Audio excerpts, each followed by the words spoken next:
Bwana Baraka Yanga. Inakuwaje mzee wangu? Safi kama kawaida. Wanaenda. Niko fresh kabisa, niko poa, niko kamili gado. Nimekuta ulikuwa unafikiria. Ngoja nitabiri. Au ndio ulikuwa unafikiria kilichotokea hapo jana bwana? Ndugu zetu naweza nikawaita au tawi lenu kwa watu wanavyosema Singida. Kiukweli kuna vitu vinatia huzuni. Yaani kuna vitu vinatia huzuni. Unajua kuna muda unapiga kelele, kuna muda unaongea, unapaza sauti lakini unaona kama hakuna unachokifanya kwa sababu watu ambao wanapaswa kusikia au tunapaswa kuwafikishia ujumbe wameamua kuziba masikio na kuyafumba macho yao. Sasa ni vitu ambavyo vinasikitisha kwa kweli. Kwa sababu vitu ambavyo vimetokea katika mchezo wa jana na vimekuwa endelevu katika mechi za Simba, kiukweli vinakatisha tamaa, vinasikitisha, vinahuzunisha. Sisi kama wapenzi wa soka na watu ambao tunafuatilia mpira wetu wa Tanzania au ligi yetu ya NBC na nyingine na hizi ligi nyingine. Yani inaumiza kwa sababu unaenda kumpanga mwamuzi kama Elisasi. Ni mtu ambaye ana mara nyingi amezoea kukaa katika kama mechi kamisa. Sawa? Ana dakika chache sana ambazo amewahi kuchezesha kama mwamuzi mkuu. Lakini pia unakuja kuangalia na intensity ya mechi. Hapa Tanzania tunajua mechi zetu kubwa kwa sasa.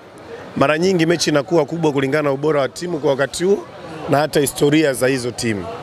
Kifano kama Simba na Yanga ni historia za hizo timu zinafanya ziwe hiyo mechi kubwa. Simba na Azam inafanya zinakuwa kubwa kwa sababu ya historia kidogo, lakini pia na kwa ubora wa Azam walikuwa nao sasa hivi. Na kwa Yanga na Azam ni historia ipo kidogo, lakini pia ni kwa ubora walikuwa nayo Azam kwa sababu kwa kipindi cha sasa. Kwa hiyo tunashuhudia ametokea mtu tena Singida Big Star, ni timu ambayo iko vizuri, inafanya vizuri. Binafsi katika timu ambazo nazihusudu pia ikiwemo JKT ni watu ambao wanaonesha mpira mzuri. Sasa ile ilikuwa ni big match. Ni mechi ambayo tulitazamia kuona waamuzi bora na waamuzi wenye uzoefu na wenye uweledi mzuri kutafsiri sheria 17 za mpira ndio angeweza kusimama katikati. Tuna mwamuzi kama nani yule anamuita Kayoko. Tuna mwamuzi kama Aragija. Ni watu ambao katika mechi zetu kubwa ambazo zinatumika kutambulisha, na ukiangalia mechi zetu hizo kwa nini zinakuwa kubwa? Kuna wachezaji wengi wa kigeni, kuna wachezaji wengi ambao wanafuatiliwa huko kwenye manchi yao. Kwa lazima ni mechi ambayo inakuwa representable kwetu. Sasa waamuzi ambao inabidi muwapange ni waamuzi ambao wenye viwango kweli kweli. Unaenda kumweka Elisasi, kwa kweli amedisappoint watu wa mpira, amedisappoint wana michezo. Jamani, sikulikuwa na penalty 3 za wazi kama sio 2. Niambia kwamba mchezo wa jana Elisasi akutendea haki ule mchezo? Hata kidogo. Nikisema ni rate performance yake, basi naweza nikasema ametezesha 10% ya 100. 10% ukinyima penalty 3 katika mchezo, maana yake umemshambulia yule mwenye penalty aliyestahili kupewa penalty 3. Na hasa ikitokea yule ambaye amenufaika kwa kukalia kimya au kukosa adhabu hiyo ya penalty, ndio kabisa inaonesha wazi kwamba umemshambulia. Jana Singida Big Star wameshambuliwa na Elisasi. Ipo wazi kabisa na haiwezi kufichika, wachambuzi karibu wote wameona. Unaenda ukataa penalty 2 za Jonathan Soa ambazo amesukumwa wazi kwenye box kwa sababu kulikuwa hakuna haja yeye kuanguka. Badala ya kusukumwa na Karabo yule sijui Sharabo akaja akasukumwa tena na Chemaloni, ilikuwa ni clear content. Si umeelewa? Lakini refa amefunika.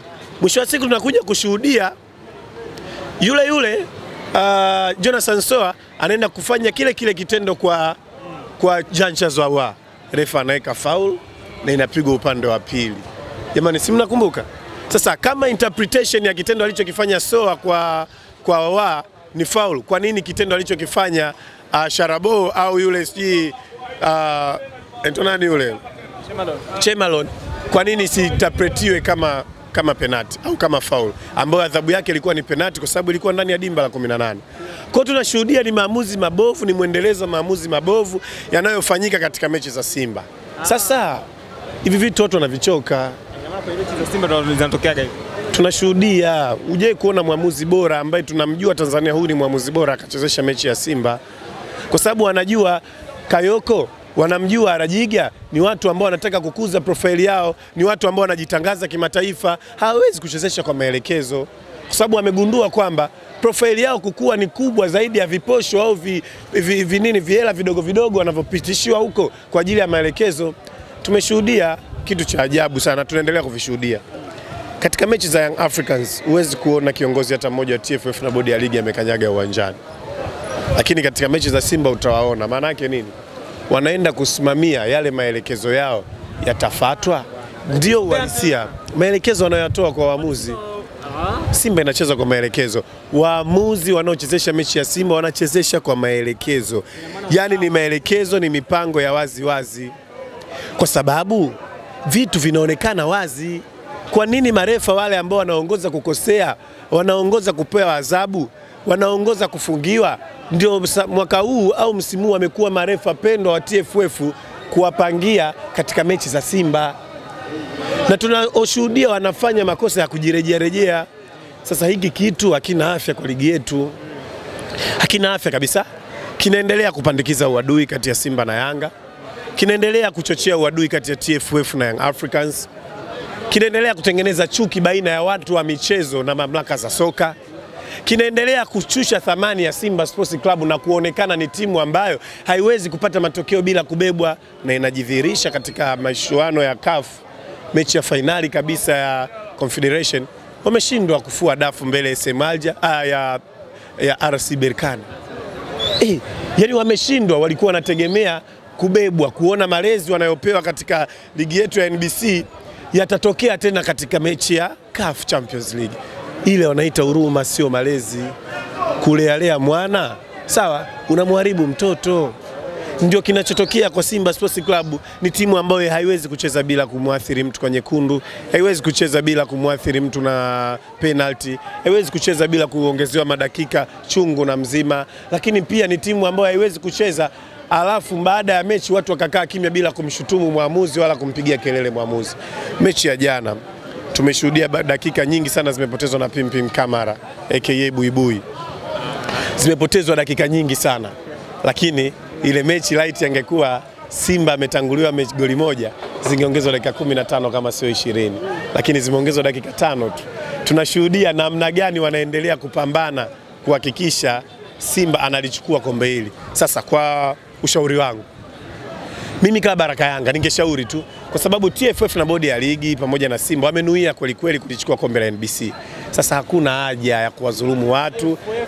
Bodi ya ligi na Simba Sports Club wamenuia, wamedhamiria kushirikiana kulichukua ili kombe la msimu huu la NBC. Niambia bodi ya ligi ya TFF wanaishika mkono Simba kwa ajili ya kupata kombe la, yani dhahiri shahiri. Sasa kuliko wapate tabu kutukanwa, kuwatukanisha marefa, wangelichukua lile kombe wakalipeleka Eiza Msimbazi ama Bunju, sawa, au Masaki kwa Mo pale, ikajulikana wazi kwamba ili kombe safari hii ni la Simba.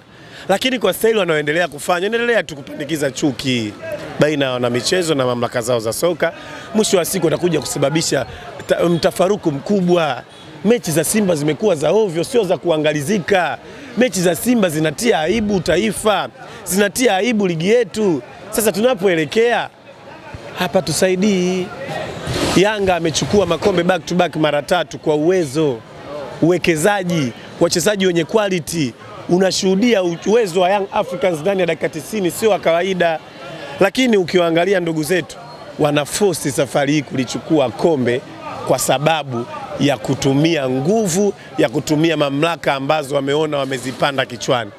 Sasa hivi ndugu zetu wanaonekana wamepanda kichwani mamlaka, wamepanda kichwani bodi ya ligi, wamepanda kichwani kila mtu katika ligi kasoro Young Africans tu. Kwa sababu mambo wanayoyafanya ni mambo ya aibu. Wanajipangia mechi muda wanaotaka, kiwanja wanachokitaka, bila kujali muda wa kuhamisha mechi kutoka kiwanja kimoja kwenda kingine. Sawa, wanapiga mashabiki, wanachania jezi mashabiki, wanachana jezi za mtani wake Young Africans. Sawa, wanatukana watu mitandaoni. Sawa, viongozi wao wanashinikiza ugomvi, fujo na wanaita na tafuruki zile. Yote yani kwa sababu wameona ni wanadekezwa, wameona wanayafanya bila kuambiwa chochote. Kwa hiyo wameonekana wao wanaona bora waendelee kudeka. Simba wanadeka ndugu yangu, wanadeka sana. na haya ndio yanotutia hasira. Tunawaambia hatuchezi ng'oo.